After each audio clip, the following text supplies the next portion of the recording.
Saya beri judul ibadah tanpa kompromi.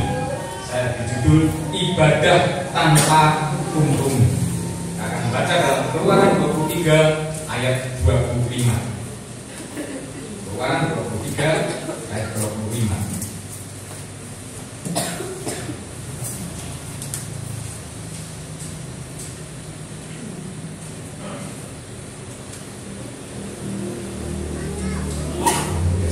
Saya secara pribadi menyampaikan salam sejahtera dari Tuhan kita Yesus Kristus. Shalom saudara. Shalom. Kita berangkat dari Keluaran 23 ayat 25. Saya bilang Bapak Ibu kami berdiri bersama-sama untuk menghormati ayat yang pertama ini. Keluaran 23 ayat yang ke-25. Kita baca bersama-sama. 1, 2, 3. Tetapi kamu harus beribadah kepada Tuhan Allahmu, maka Dia akan memberkati roti makananmu dan air minumanmu, dan Aku akan menjauhkan penyakit dari tengah-tengahmu. Katakan amin. Amin. Silakan dulu. Saudara kasih Tuhan, kita perhatikan kalimat harus beribadah kepada Tuhan Allah. Keharusan kita untuk beribadah itu bukan hanya karena perkara-perkara jasmani, bukan hanya karena roti makananmu yang diberkati oleh Tuhan, bukan karena air minumanmu yang diberkati oleh Tuhan, atau bukan karena kesehatanmu yang diberkati oleh Tuhan. Bukan hanya itu sebenarnya. Keharusan kita beribadah pada Tuhan itu saudara-saudara, oleh karena sesungguhnya sebenarnya itulah tujuan panggilan Tuhan kepada kita. Jadi Tuhan memanggil kita, itu tujuannya adalah untuk beribadah. Maka firman Tuhan berkata, kamu harus beribadah kepada Tuhan Allah. Jadi keharusan ibadah kita itu, yang ibadah yang mengikat kita itu bukan hanya karena perkara-perkara jasmani yang tercatat dalam Alkitab, dan memang itu tercatat dalam Alkitab, dan memang itu akan dialami oleh setiap orang yang setia pada Tuhan. Ya. Roti makanan diberkati Tuhan, dipelihara oleh Tuhan, bahkan hidupnya selalu dalam kondisi sehat. Amin. Kondisi sehat.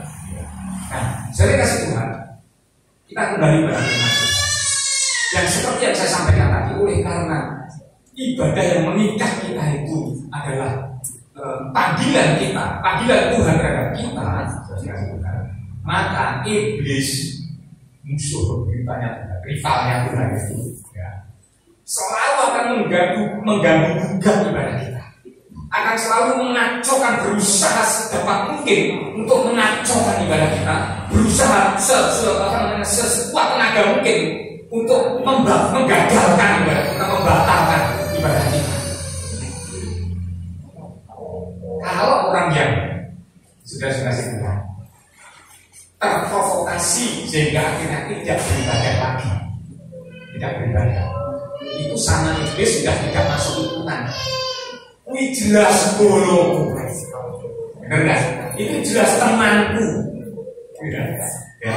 Sekarang pandangannya iblis atau fokusnya iblis itu kepada orang-orang yang tetap beribadah, seperti saudara dan saya. Fokusnya pada situ. Nah, itu sebabnya untuk kita ini tidak berkompromi dalam ibadah, hari ini kita akan belajar bagaimana iblis.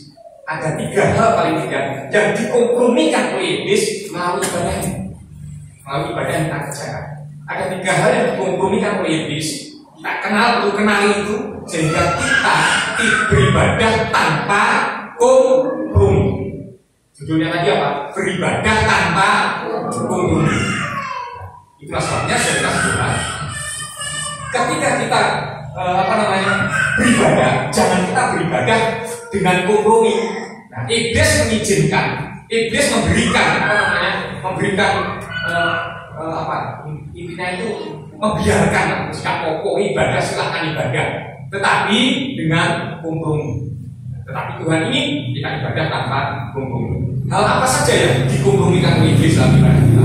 Yang pertama, kita melihat dalam Keluaran pasal yang ke-8 ayat yang ke-25.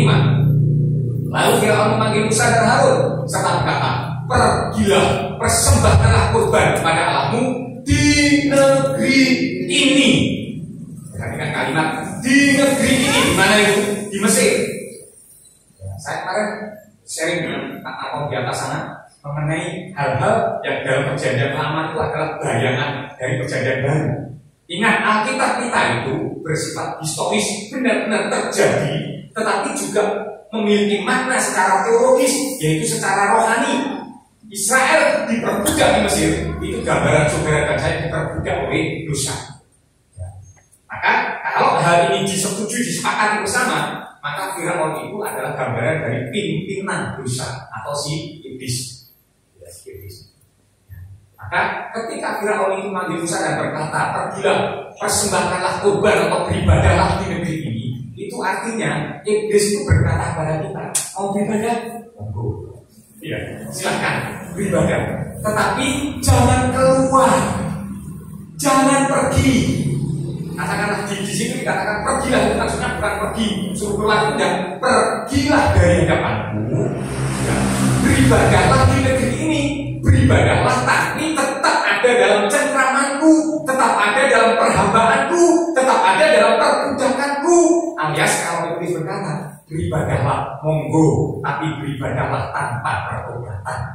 Kata seperti itu. Jadi masih diikat oleh yang namanya dosa. Jadi tidak beribadah tanpa kebebasan, tanpa bebas dari dosa. Iblis menjanjikan kebebasan. Kebebasan iblis dan kebebasan yang Tuhan itu berbeda. Kebebasan iblis adalah bebas untuk melakukan segala dosa. Bebas. Tidak ada yang salah. Tapi kebebasan yang Tuhan berikan kepada kita itu adalah kebebasan dari segala dosa. Perhatikan perbedaannya. Kebebasan melakukan segala dosa dan kebebasan dari segala dosa. Berbeda. Kalau melakukan dosa itu berarti bebas melakukan apa wae. Masalah itu bebas, itu kebebasan yang diberikan oleh iblis. Tidak masalah, tidak apa-apa, ibadah. Tetapi apa tadi beribadahlah, tetapi tanpa pertobatan. Jadi hari Minggu sudah ibadah puji Tuhan. Hari Senin, Selasa, Rabu, Kamis, Jumat, Sabtu, ya, ya, saudara itu, ya, hidupnya ada kawan-kawan monggo. Itu maunya iblis seperti itu, benar. Itu maunya iblis. Itu berarti ibadah dengan kompromi tadi. Ibadah tidak masalah. Bapak Gembala kok tidak tahu ibadah yang minggu datang berarti wong setia. Tapi bagaimana dengan kehidupanmu di luar sana, saudara? Ya. Bagaimana dengan kehidupanmu di luar sana? Jangan-jangan nanti setelah ibadah, jangankan dari Senin, hari Minggu saja setelah ibadah, ketika saudara mengalami masalah atau di perjalanan itu tiba-tiba rotok kepepet sama sepeda motor yang satunya lagi langsung binatangnya keluar jalan ya, atau mungkin kemarahan yang nantinya mengeluarkan kata-kata kasar dan sebagainya, sehingga ibadah kita itu menjadi sia-sia. Dan inilah yang diharapkan oleh iblis. Sekali lagi, inilah yang diharapkan oleh iblis. Padahal Tuhan menerima ibadah kita itu apabila kita keluar dari antara mereka. Dalam 2 Korintus pasal 6 ayat 17 misalkan mengatakan, keluarlah kamu dari antara mereka dan pisahkanlah dirimu. Jadi harus pergi dari Mesir. Intinya ini. Ketika kita beribadah, kita harus pergi dari Mesir, kita harus meninggalkan Mesir, kita harus meninggalkan segala dunia dengan segala kegembiraannya, dunia dengan segala kegemerlapannya. Kita harus tinggalkan itu semua. Sehingga ibadah kita diterima. Dan janganlah menjamah apa yang najis, maka aku akan menerima kamu. Dengan Tuhan berkata, aku Tuhan akan menerima kamu. Jadi ibadah kita itu diterima atau tidak tergantung di mana kita beribadah. Jadi yang dipungkungkan oleh iblis yang pertama adalah jangan pergi. Jangan pergi itu bukan hanya yang tidak beribadah, yang tidak pergi beribadah, bukan, itu sudah bolongnya iblis. Itu tadi saya bilang, itu sudah temannya iblis. Terus yang mau ibadah itu temannya iblis. Tetapi yang masih ibadah itu yang difokuskan oleh iblis, sehingga akhirnya iblis ngomong, kamu ibadah tidak masalah, tetapi jangan bertobat. Nah, ini saudara-saudara. Nah, kalau kita itu beribadahnya itu tanpa pertobatan, beribadahnya itu masih di area Mesir, beribadahnya itu masih di bawah perbudakan dosa, maka saudara Tuhan, kita ini menolak panggilan Tuhan. Sebab yang memanggil kita itu adalah dan 1 Petrus 2 ayat 9, kamulah bangsa yang terpilih. Salah satunya adalah yang telah memanggilkan keluar dari kegelapan kepada terangnya yang ajaib. Jadi ketika Tuhan memanggil kita dan kita tidak mau pergi, berarti kita menolak panggilan Tuhan. Kelihatannya secara kasat mata mungkin kita beribadah datang, aku memenuhi panggilan Tuhan untuk beribadah kepada. Tetapi selama kita beribadah tanpa pertobatan, selama kita beribadah kita masih melakukan hal-hal yang cemar, hal-hal yang dosa, hal-hal yang najis, katakan oleh kenapa ibadah kita itu tidak diterima Tuhan. Sudah ramai. Itu yang pertama.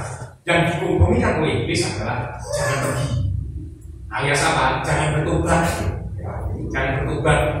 Jadi ibadah boleh, tapi tetap di Mesir. Firaun berkata seperti itu. Iblis berkata, kamu beribadah boleh, tetapi jangan keluar dari cengkramanku, jangan keluar dari perbudakanku. Sehingga ketika aku perintahkan kamu ya berbuat dosa, tetap berbuat dosa, tetap patuh kepada dosa, karena kita masih hamba dosa. Karena yang kedua, ibadah ya, tanpa kompromi itu sama iblis akhirnya dikompromikan. Apa? Keluaran 8 ayat 28. Keluaran 8 ayat 28. Lalu kata Firaun, baik, aku akan membiarkan kamu pergi untuk beribadah pada Tuhan Allahmu di padang gurun. Hanya apa? Janganlah kamu pergi terlalu jauh. Janganlah kamu pergi terlalu jauh. Jadi kompromi yang kedua adalah ibadah, tapi jangan pergi terlalu jauh. Apa artinya? Punya maksud. Iblis melarang kita pergi terlalu jauh darinya. Itu punya maksud. Maksudnya apa? Maksudnya adalah agar kita mudah untuk kembali. Ya, benar. Kalau misalkan kita berpergian, saya berpergian ke Madiun gitu ya, tiba-tiba HP saya tanpa sengaja tertinggal. Ketika saya masih berada di Limi, mungkin saya berkata, balik, benar kan? Balik. Tapi ketika saya wis nekot caruban, saya akan berkata, wis jalan. Tahu maksud saya ya? Jadi ketika iblis berkata beribadahlah, tapi jangan terlalu jauh. Maksudnya adalah supaya kalau kita ini tidak terlalu jauh dari dosa, ketika ada apa-apa kita ini bisa langsung ngalir. Yesus memberikan perumpamaan di dalam Lukas pasal 11 ayat 24 sampai 26 itu tentang kembalinya roh jahat. Kembalinya roh jahat. Jadi roh jahat ini meninggalkan seseorang, ya, kemudian mengembara mencari tempat bernaung. Tidak ada tempat bernaung, dia kembali ke tempatnya semula. Ternyata tempatnya semula itu bersih, rapi, tersusun, teratur. Ya. Apa yang terjadi? Ya. Jadi saya menyikapi pertanyaannya, persoalannya, mengapa roh jahat itu kembali? Karena orang ini kembali pada dosa.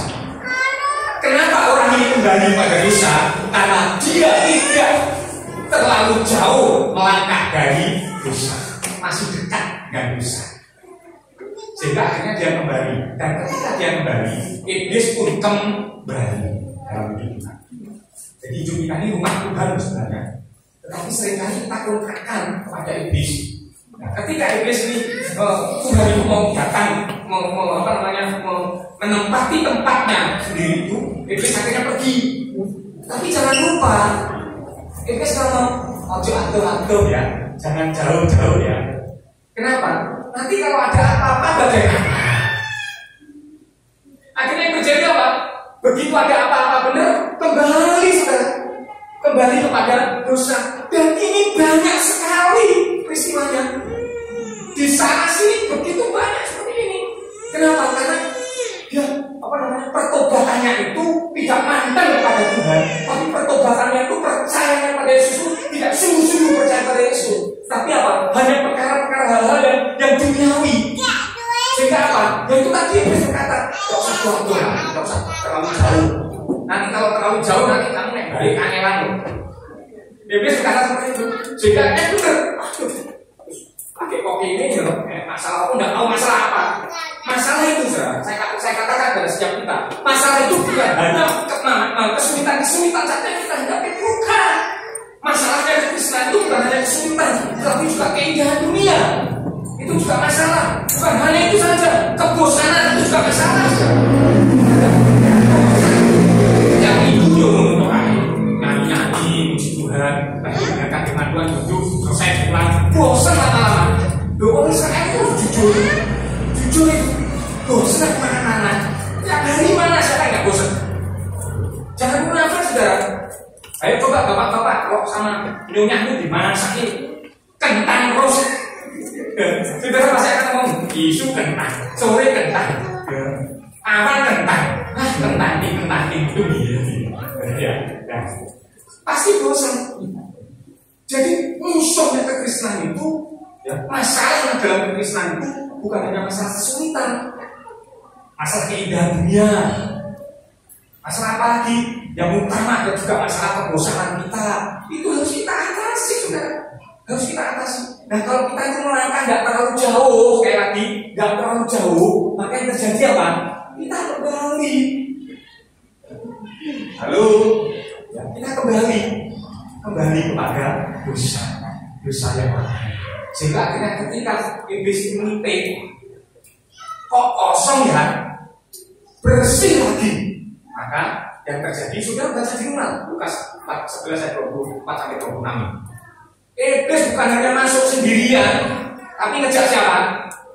Buahnya itu, rekan-rekannya itu, ada tolanya iblis itu, diajak masuk semua. Yang terjadi lebih jahat daripada sebelumnya. Kita lihat tuh ini, ada begitu banyak orang-orang yang murtad itu lebih jahat. Kalau dulu sebelum murtad dia tidak pernah membicarakan orang, mungkin hanya membicarakan orang. Sekarang setelah dia murtad, dia membicarakan kelompok orang. Apa maksudnya? Kenapa? Karena mereka tidak terlalu jauh. Mereka tidak terlalu jauh. Saya kasih Tuhan, iblis, sekali lagi, iblis, ya, itu ahlinya, ya, membuat akses untuk kita kembali pada dosa. Kan baik-baik, iblis itu ahlinya membuat akses kembali kepada dosa. Itu sebabnya di depan lagi iblis itu berkata, ya saya ngomong ini ya. Iblis berkata jangan terlalu jauh, supaya apa? Supaya nanti kalau ada masalah apa-apa ini jembatannya, yang bangun jembatan, akses untuk kembali pada dosa itu dibangun oleh iblis. Sekali lagi dibangun oleh iblis. Nah, berbanding dengan Abraham. Jadi kisahnya orang yang kembalinya Lojat ini berbanding dengan Abraham. Abraham ini ketika dia dipanggil oleh Tuhan, maka dia keluar dan motonya masih saudara, sekali pergi pantang untuk kembali. Ini Abraham ya. Jadi dia punya moto sekali pergi, ya di ladangnya Tuhan, pantang kembali. Maka dia melangkah terus, dia berjalan terus, ya seperti itu. Nah, saudara kasih Tuhan, saya punya ilustrasi. Ada sebuah pulau yang sulit dikalahkan. Ya, pulau itu sangat kuat sekali, sehingga akhirnya sebuah negara untuk memerangi itu perlu yang namanya pasukan khusus. Ya. Pasukan khusus, kemudian bersama kepala pasukannya ini untuk menyerang pulau ini. Dilatih demikian rupa, ya, diberikan moto dan biaya yang membangkitkan semangat juangnya. Antara lain adalah itu tadi, sekali pergi pantang kembali, sekali perang harus menang. Lebih baik mati di medan perang daripada pulang sebagai pecundang.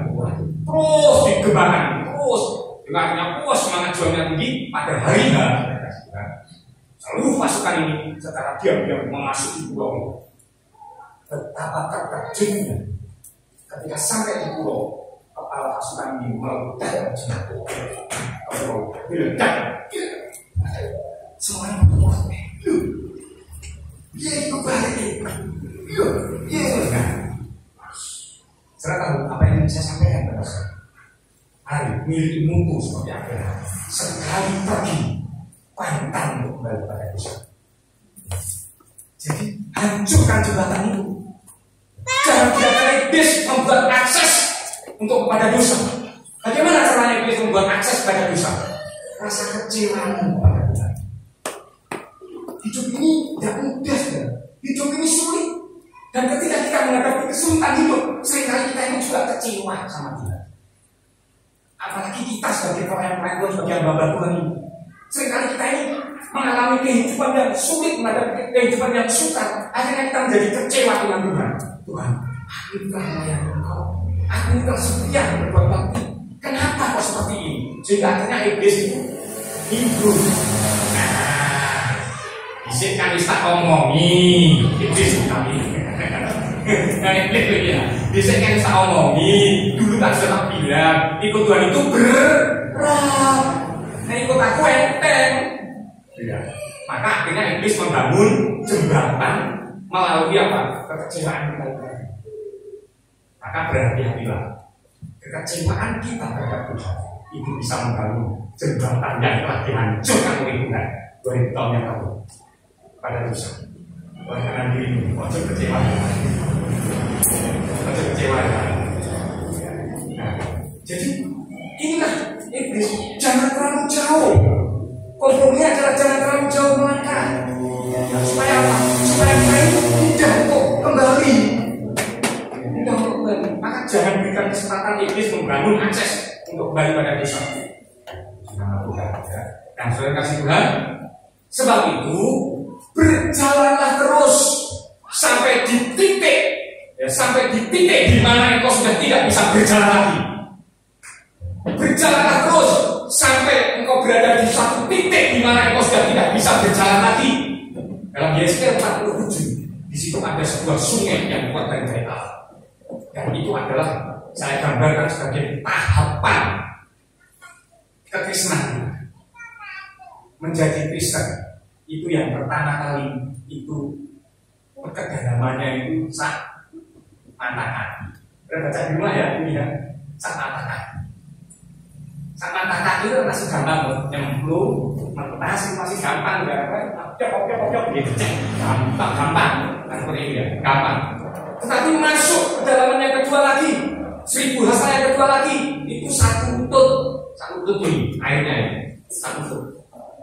Air kehidupan maksudnya, karena yang keluar dari baik Allah, air kehidupan. Nah, ketika kita nyemplung di air kehidupan yang hanya sak dengkul, maaf ya, sak lutut ini, kita juga masih bisa keluar masuk. Sehingga lagunya siapa itu ya? Kau datang dan pergi sesuka hati, ya. Jadi masih datang pergi, gitu ya. Aduh, ini masih terjadi loh di gereja. Tapi bukan gereja kita ya, sana sini terjadi ya. Jadi ya keluar, ya masuk, bagus lama datang, kemudian muncul lagi, nah muncul berapa waktu kemudian hilang lagi. Jadi kau datang dan pergi sesuka hati. Oh betanya ya, ya seperti itu kan. Jadi inilah yang terjadi saudara. Karena apa? Kekristenannya itu hanya dengkul. Halo, kekristenan sak dengkul, sak polo. Ya, polo itu loh, mata kaki. Kemudian kita harus berjalan lagi sampai kekristenan itu sampai di pinggang. Air kehidupan yang kita di dalamnya kita itu apa namanya belum di situ. Kita harus bukan hanya sampai sak pinggang sudah masih menentas walaupun rodok terkosong. Bubyuk dek mentas masih bisa. Tetapi 1000 hasta lagi berjalanlah sampai di titik di mana kau sudah tidak bisa berjalan lagi, melainkan sudah bisa berenang di situ. Ini aja benar. Orang wis tenggelam di dalam kasih Tuhan, tenggelam di dalam air kehidupan, tenggelam di dalam hadirat Tuhan, itu sulit memenas. Rawi-rawi lantas, malam-malam kita. Seperti itu. Maka sebagai hamba Tuhan, sebagai bapak rohani saudara, saya berkata, berjalanlah terus, jangan main mentoleh, ya. Ojo berjalan mandek, ya. Nanti iblis teko, nah ini saya carry, ya. Seperti itu kan kembali. Dan masih ingat kisahnya istrinya Lot itu, ya. Lot ini loh, yang minta apa? Yang minta jangan terlalu jauh, nanti aku suatu susu api. Kalau sudah baca seperti itu, Biarlah ke kota Sohar itu saja kita dekat itu kota itu. Oke, ke sana. Dalam perjalanan ke sana, dibisik sama iblis itu si istrinya Lot itu. Galah, kenapa gelapmu ketinggalan toh? Waduh, yo. Galah, kenapa kalau mau ketinggalan? Waduh, yo. Ganteng yang mau waduh, yo. Wah, akhirnya yang terjadi apa? Dia menoleh ke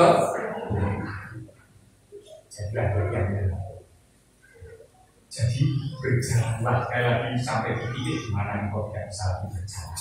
Nah, saya kasih Tuhan, tujuan iblis yang kedua, jangan terlalu jauh, adalah supaya kita tidak dekat dengan Tuhan. Perhatikan baik-baik.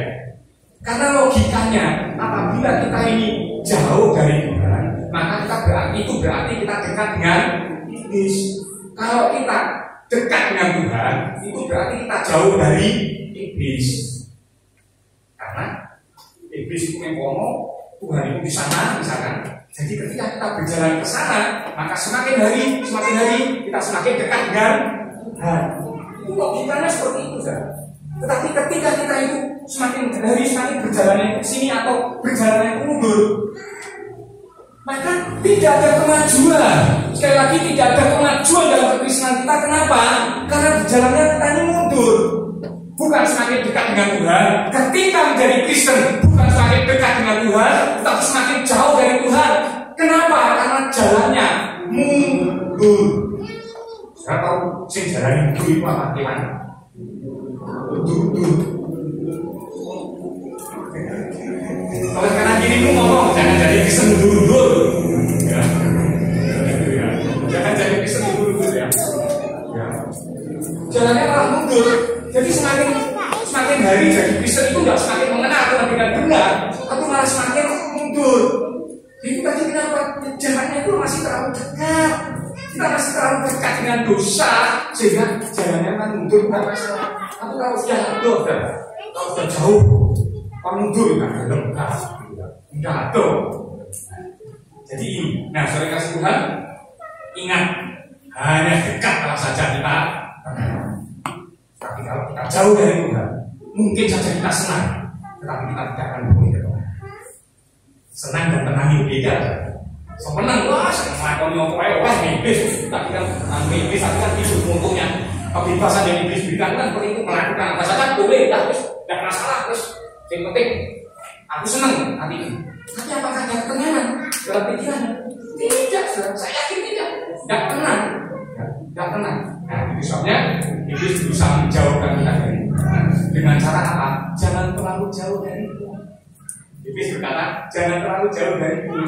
Ya, jangan Tuhan. Itu yang kedua, jangan terlalu jauh. Karena yang ketiga, yang terakhir, kompromi. Yang hal yang kompromikan oleh iblis dalam ibadah kita adalah yang pertama tadi apa? Jangan pergi. Jangan pergi. Maksudnya tetap di sini saja. Ibadah tetap di sini bersama-sama dengan aku. Iblis berkata seperti itu. Kira-kira. Kemudian yang kedua adalah jangan terlalu jauh. Seandainya kamu pergi, jangan terlalu jauh. Kemudian yang ketiga, jangan membawa apapun. Beribadahlah, tapi jangan membawa apapun. Keluaran 10:11. Bukan demikian. Kamu boleh pergi beribadah, tetapi hanya laki-laki. Perhatikan, hanya laki-laki. Artinya apa? Artinya keluargamu tinggal di rumah. Bojomu, anakmu tinggal di rumah. Perhatikan baik-baik apa yang bisa sampaikan. Apa yang paling berharga dalam hidup kita? Keluarga. Benar. Yang paling berharga dalam hidup kita adalah keluarga. Nah, kalau keluarga kita itu tidak bersama-sama dengan kita, maka pikiran kita itu pasti akan kacau. Bojoku kenapa ya? Istriku kenapa ya? Apa ya? Anak-anakku dari mana ya? Seperti itu, pasti seperti itu. Nah, iblis pengen kita itu beribadah seperti itu. Maka disuruh apa? Ibadah diri baik. Wakil ono keluarga. Lalu ada yang mewakili keluarga sini ibadahnya. Wah, gimana bapaknya? Tak wakili Pak. Makanya cukup sembako. Kalau juga sembako mungkin bisa diwakili per keluarga. Tapi kita ibadah itu bukan hanya ngambil sembako. Ya, ini pas ketepaan ada sembako kan begini. Kita ibadah itu tidak ambil sembako. Ibadah itu kita Kita apa namanya menyerahkan hidup kita pada Tuhan. Dan kalau hidup kita serahkan sama Tuhan, sementara keluarga kita, istri kita, anak-anak kita itu tidak di tangannya Tuhan, tidak mungkin kita. Benar nggak? Itu sebabnya dari sejak dini saya mengingatkan pada setiap kita, keluarga-keluarga Allah, bawalah anak-anakmu kepada Tuhan, bawalah istrimu setia mengasihi mencintai. Maka yang terjadi ketika engkau beribadah, engkau tidak akan berpikir langsung tentang keluargamu, karena keluargamu semuanya sudah ada di tangan.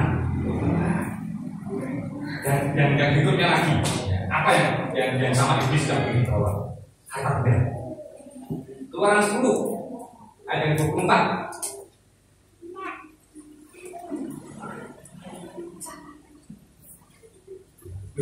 Keluaran 10 ayat 24. Keluaran 10 ayat 24. Saya mau mengajarkan nanti saya kan. Ya, lalu Firaun manggil Musa serta berkata, pergilah beribadahlah kepada Tuhan. Hanya kaki keluargamu, lembu sapimu harus meninggalkan. Nah, setelah keluarga, yang penting itu pasti finansial, pasti ada benda, gitu ya, benda itu. Kata benda itu harus kita bawa di tangannya Tuhan lagi. Kenapa? Karena Firman Tuhan berkata, di mana hartamu berada, di situ hatimu berada. Maka Yesus berkata dalam Lukas pasal yang ke-6, Matius 6 ayat yang ke-19, kumpulkanlah hartamu di surga. Janganlah kamu mengumpulkan harta di bumi, sebab di bumi mengadakan perusakannya dan pencuri membongkar serta mencurinya. Kalau saudara itu mengumpulkan harta di bumi dalam pengertian hati saudara itu terpikat pada harta dunia ini, maka yang terjadi harta dunia itu bisa rusak, bisa dicuri oleh orang lain. Kalau harta benda itu rusak dan dicuri oleh orang lain, maka terjadi kita jadi surprise, jadi ODDJ. Nah, kira-kira. Saudara masih ingat gempa tanggal berapa itu? April, awal April, hari Sabtu. Itu kan keras sekali di malam selatan. Menyisakan kisah yang sangat memilukan bagi seorang pekerja migran yang kerja nggak tahu di luar negeri itu, yang membeli rumah atau membeli tanah di pesisir pantai, kemudian membangun rumah itu dengan hasil kerjanya sekian tahun mungkin di luar negeri. Dia bangun itu dengan megah, tingkat kemudian pokoknya bagus, indah sekali. Tiba-tiba dalam waktu yang hitungannya cuma menit, tidak ada 1 jam dulu, hitungannya cuma menit, dihancur luruh rata dengan tanah. Dia dengar langsung.